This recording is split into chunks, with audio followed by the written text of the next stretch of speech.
यह बात है उस कौम की जिसको अल्लाह ने उनकी नाफरमानियों के सबब पत्थर बना दिया था। लेकिन सवाल यह है कि यह कौन कौम थे और यह लोग कौन सी बुराई का इर्तिकाब करते थे और अल्लाह पाक ने इन लोगों पर यह अजाब क्यों नाजिल किया। दोस्तों, यह कोई ख्याली कहानी नहीं बल्कि तारीख के वह औराक हैं जिन्हें सुनकर आपका दिल दहल जाएगा। नाजरीन इकराम, आज से बहुत सालों पहले जब अब्बासी दौरे हुकूमत था, उस टाइम जब खलीफा महदी के हुक्म पर बतानिया के मुकाम पर एक कुआं खोदने का काम शुरू हुआ। यह कोई मामूली कुआं नहीं था। मजदूर दिन रात पसीना बहा रहे थे, कुदालें चल रही थीं, लेकिन पानी का नाम ओ निशान नहीं था।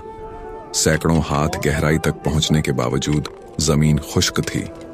खलीफा का हुक्म था कि चाहे बैतुल माल का सारा खजाना खाली हो जाए, इस कुएं से पानी निकाल कर रहना है। आखिरकार एक दिन जब मजदूर जमीन की आखिरी तहों को तोड़ रहे थे तो अचानक एक जोरदार आवाज आई। जमीन के सीने में एक छोटा सा सुराख हो गया था। वहां से एक ऐसी बर्फानी सर्द हवा निकली जिसने करीब खड़े लोगों के खून जमा दिए। मजदूर दहशतजदा होकर पीछे हट गए। तब अब्बू मूसा, जो इस काम की निगरानी कर रहे थे, उन्होंने खुद नीचे जाने का फैसला किया। 40 हाथ चौड़े इस गहरे तारीख कुएं में जब अब्बू मूसा को रस्सियों के जरिए उतारा गया तो नीचे का मंजर देखकर उनकी सांसें हलक में अटक गईं। वह हवा की साएं साएं करती आवाजें किसी कदीम चीख की तरह महसूस हो रही थीं। उन्होंने हुक्म दिया कि सुराख को बड़ा किया जाए और 2 बहादुर आदमियों को नीचे भेजा जाए। वह दोनों जब नीचे पहुंचे तो जो कुछ उन्होंने देखा वह अक्ल को दंग कर देने वाला था। वह दोनों आदमी एक तवील वक्त तक नीचे रहे। जब उन्हें ऊपर खींचा गया तो उनकी आंखों में वह दहशत थी जो अल्फाज में बयान नहीं की जा सकती। उन्होंने कांपती आवाज में बताया कि नीचे एक पूरी दुनिया आबाद है, लेकिन वहाँ जिंदगी का नामो निशान नहीं। वहाँ मर्द, औरतें और बच्चे मौजूद हैं, लेकिन वो सब के सब पत्थर बन चुके हैं। वहाँ महल्लात हैं, बर्तन हैं, कपड़े हैं, लेकिन हर चीज बेजान पत्थर की सूरत इख्तियार कर चुकी है। कुछ लोग बैठे हुए हैं, कुछ पहलू के बल सो रहे हैं और कुछ तकिया लगाए बैठे हैं। ऐसा लगता था जैसे मौत ने उन्हें अचानक किसी एक ही लम्हे में जकड़ लिया हो। उनमें से एक आदमी ने जब एक लाश के लिबास को हाथ लगाया तो वह लिबास खाक बनकर हवा में उड़ गया, लेकिन जिस्म ज्यों का त्यों पत्थर बना रहा। यह खबर जब मदीना पहुंची तो इमाम मूसा काजिम अलैहिस्सलाम को इस गुत्थी को सुलझाने के लिए तलब किया गया। इमाम जब वहां तशरीफ लाए और यह माजरा सुना तो उनकी आंखों से आंसू जारी हो गए। उन्होंने फरमाया, यह वह बदनसीब लोग हैं जिन पर खुदा का गजब नाजिल हुआ था। यह असहाबे अहकाफ हैं, यानी कौम याद के वह लोग जो अपने तकब्बुर समेत जमीन में धंस गए थे। अब सवाल यह पैदा होता है कि यह लोग कौन थे और इन पर ऐसा क्या अजाब आया कि इनकी हड्डियां तक पत्थर बन गईं। नाजरीन, तारीख बताती है कि यह कौम याद थी।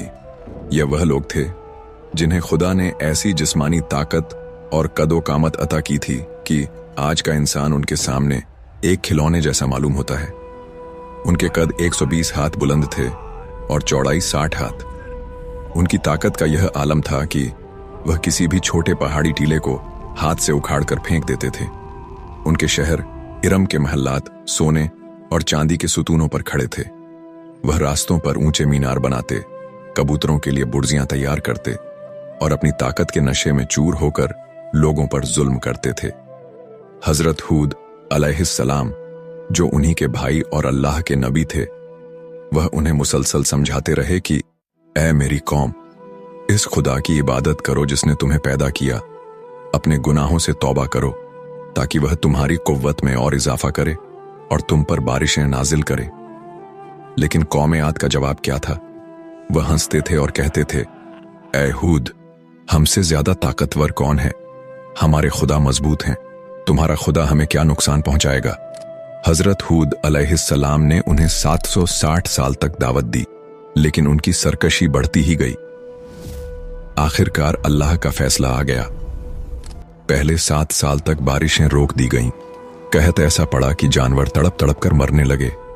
जब वह लोग दुआ के लिए मक्का की पहाड़ियों की तरफ गए तो आसमान पर 3 किस्म के बादल नमूदार हुए। उन्होंने इस काले बादल को चुना जिसे वह बारिश समझ रहे थे, लेकिन वह उनकी मौत का पैगाम था। हजरत हूद अलैहिस्सलाम ने उन्हें आखिरी बार खबरदार किया और फरमाया, यह वह अजाब है जिसकी तुम जल्दी मचा रहे थे। यह वह हवा है जो हर चीज को रेजा रेजा कर देगी। लेकिन वह तकब्बुर में चूर लोग अपने महल्लात के दरवाजों पर खड़े होकर हवा को रोकने की कोशिश करने लगे। फिर वह हवा चली जिसे बाद-ए-अकीम कहा जाता है। वह हवा जो जमीन के 7वें तबके से निकली थी, वह इतनी ताकतवर थी कि उसने पहाड़ जैसे इंसानों को तिनकों की तरह उड़ाना शुरू कर दिया। वह उन्हें हवा में बुलंद करती और फिर सर के बल जमीन पर